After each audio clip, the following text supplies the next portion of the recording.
Hey, alright, so, as a supplemental to my video about Kamen Rider Ryuki, I thought I'd cover one of the biggest aspects of the show that almost precedes it in fan awareness. That's the side material. See, along with every Kamen Rider show after Kuga, there's been a movie that goes along with the late sections of the show. With Agito, there was Project G4, and that's the movie I still hope to cover sometime soon. Certain shows, however, get a bit more special treatment. Two in particular are pretty famous for how much side content there is. Den-O, which is, immense. We'll get to that one day. Um, Jesus, just look, it's still going. My god. And then there's, also Ryuki, with its multiple ending scenarios. The common theme with these two shows is that they made Toei and Bandai a lot of fucking money. And so more than just one movie makes a lot of sense. Ryuki's ending is difficult. For some, it might even be underwhelming. Oh, it just ends with a reset? Shinji dies? Kitaoka and Goro don't get to live happily ever after, making out in a small cottage until they grow old with their legion of pet dogs? These questions may pervade the psyche of any Ryuki liker, and it's understandable. I personally feel completely satisfied and even overjoyed with the ending. It's one of the best and most justified reset endings I think I've ever seen. And the conclusion it paints for Yui and Shiro is just so bittersweet that it hurts. Whole ending's bittersweet, but it just feels so true and worthwhile. But I do get the want for something else, an alternate scenario, if you will. What if events transpired in a different way? Well, viewer, I present to you 3 of those scenarios. The 13 Riders TV special, the movie, episode final, and the 3-part web series Rider Time Ryuki. Are these any good? Well, let's start with the TV special. 13 Riders is 45 minutes long, and it's basically a retold, fucked around with alternative take on the whole show. The 50-episode TV show, Kamen Rider Ryuki, in 45 minutes. That's like more than an episode a minute, if you break it down into cold math. How could this possibly succeed, you ask? Oh, it doesn't. Oh, it doesn't even try. Firstly, the mirror world is altered in this version to be destroyed if you destroy this central mirror that I guess controls all the other mirrors and spawns the monsters. And, there's other stuff too. We've got Shinji, Ren, Kitaoka, Tezuka, Jun, Asakura, and fucking Scissors. With other riders appearing here also in suit only. Except for the new writer, Kamen Rider Verde, who is exclusive to this special. What kind of man is Kamen Rider Verde? What sort of dimensions could this additional writer add to Ryuki's delicately balanced and wonderfully composed character dynamic?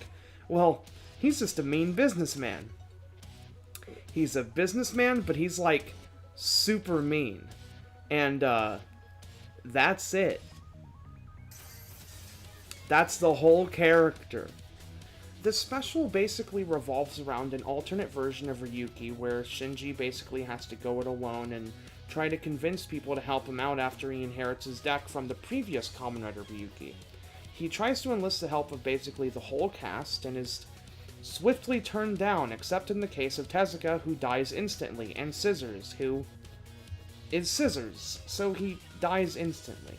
Scissors is a giant meme in Japan, and this is, and aside from the show, this is really the first time you really get to see him just always being a character that dies instantly, and it's beautiful. I love it. Shinji gets fucking ambushed, and through the course of the battle, Ren ends up reluctantly allying with him because, as we all know from the show, Ren just ain't got that killing bone in him, and in this version, Shinji's deck breaks and Ren dies. Passing on the mantle of Kamen Rider Knight to Shinji. In Japan, when this aired, viewers voted on the resolution to this one. Will Shinji go out in a blaze of glory, fighting off all the other riders, or will he smash the central mirror, resetting the Rider War? Japan voted for the Blaze of Glory. But Shiro also just hilariously steps in and just goes, yeah, it'd be pretty crazy if that happened, huh? And then the special ends on some sort of cliffhanger. It's amazing. I watched Rider with my brother, and his reaction to this was just amazing. The special's fine. It's kind of fun for 45 minutes, but Verde is really not much more than a cool suit, and the plotting is just kind of whatever. Fun diversion, though.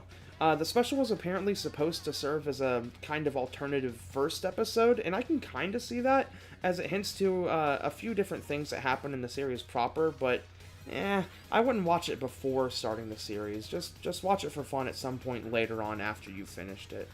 So let's get to Episode Final.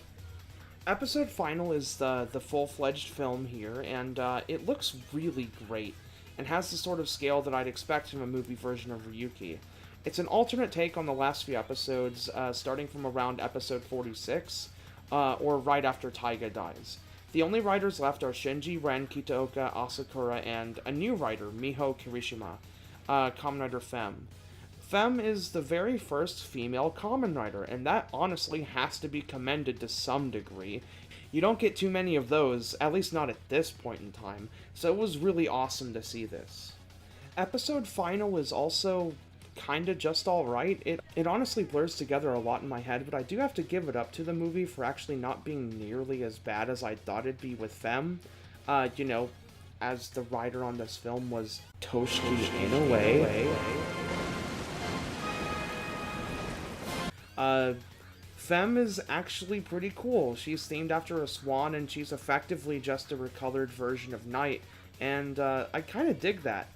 Miho is a pretty fun character, too. She's a gold digger that steals a bunch of money from potential fiancés, which definitely says something about Inoue's views on women, I guess? I don't know. But her relationship with Shinji over the course of the movie is really nice and fun. She gets to kill Asakura as revenge for her sister, so that's cool. She ends up dying in a really fucked up, lonesome fashion, though, which I guess was inevitable considering it's Ryuki, but it's also sort of upsetting, as this is the only thing we ever get with this character. I don't know. It's cool, but it's also kind of not. I really like the character, but the way she's kind of dealt, like, I don't know. Oh yeah, also, Ryuga's here. He's dark and bad Shinji. It's cool? I don't know, he's kind of like a popular character, it seems. I don't know, I don't really care for this sort of storyline, and it's not really done that well here, so it's kind of just there. I don't know, man. It ends on a cliffhanger. The movie's just alright. Again, it's fun enough to justify its runtime, but it's nothing too crazy outside of Femme being a really cool novelty, and Shinji getting to have some fun acting as a villain, and its cool action scenes, like the one where Shiro fucking plays the organ alongside a fight scene.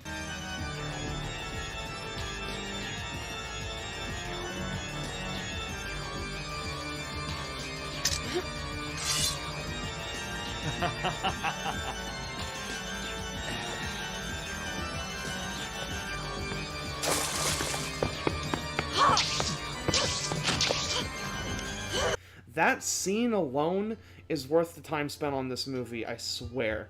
It's so good. Oh, and also, nearly the cast of Agito makes cameos in this movie, so that's awesome. I love the scene in the restaurant. It's great. And yeah, 17 years later, we got Rider Time Ryuki, which aired, this year? Huh. Most recent thing I've ever talked about here. Kamen Rider Zio was the most recently completed Kamen Rider show, and not to spoil my thoughts on it that I'll get into in about 10 years. I think one of the show's best characteristics is its fun-loving tributes to past Rider shows. Sure, some tributes are better than others, but as a whole, the show's tributes are just wonderful. One of the weirdest is Ryuki's tribute, which doesn't really even see Sogo obtaining the Ryuki Ride Watch. It's actually the upgrade Zio 2 that he obtains. And those episodes are a little light on the Ryuki, admittedly, but before you could possibly get disappointed by that, Toei announced Rider Time Ryuki, which is 3 whole new episodes featuring some of our favorite characters from the show, written by Toshiki Inoue. He wrote all 3 of these. Toei just really lets that dude do whatever he wants, I guess. I don't know, he gets around, you'll see him a lot. And also, they use the soundtrack from Ryuki, like, the actual background music, like, it's amazing. It's so good. The actors that returned for this miniseries are Takamasa Suga as Shinji, Satoshi Matsuda as Ren, Tomohisa Yuge as Goro, Takashi Hagino as Asakura, Hase Takano as Tezuka, and Satoshi Ichijo as Jun. So aside from Scissors, we have the first several writers in the cast, and for a couple of the smaller roles like Tezuka and Jun, it's genuinely super nice to see them back this time around. And they're gay. That's cool. Rider Time Ryuki is decidedly different from episode final in 13 Riders, in that it's actually implied to pick up after the ending of the actual show proper, and that the actual 17 years have actually passed since then. In the alternate universe that Ren created, where none of the cast knows each other, this new Rider War, started by a mysterious woman, groups all the old cast together inside of the Mirror World with some fresh faces in the mix as well, including Seiji Taikawa. That's cool. Always awesome to see him show up outside of his usual suit acting gig.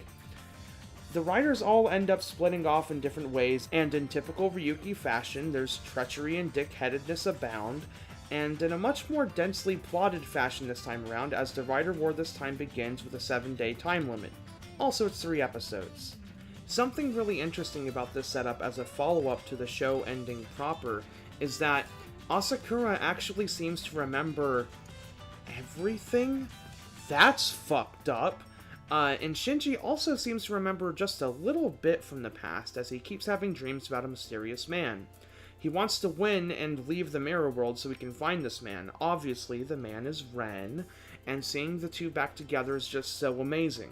Especially as a semi-follow-up to the actual show's ending. I don't know. The 3-part series is a lot of fun, and I'm not going to go too far into detail about it, but it's probably my personal favorite of these 3. That may be controversial. I don't fucking know. The tie-in to Zio really worked for me, as light on Zio as it is, to mirror, the actual Ryuki episodes of Zio.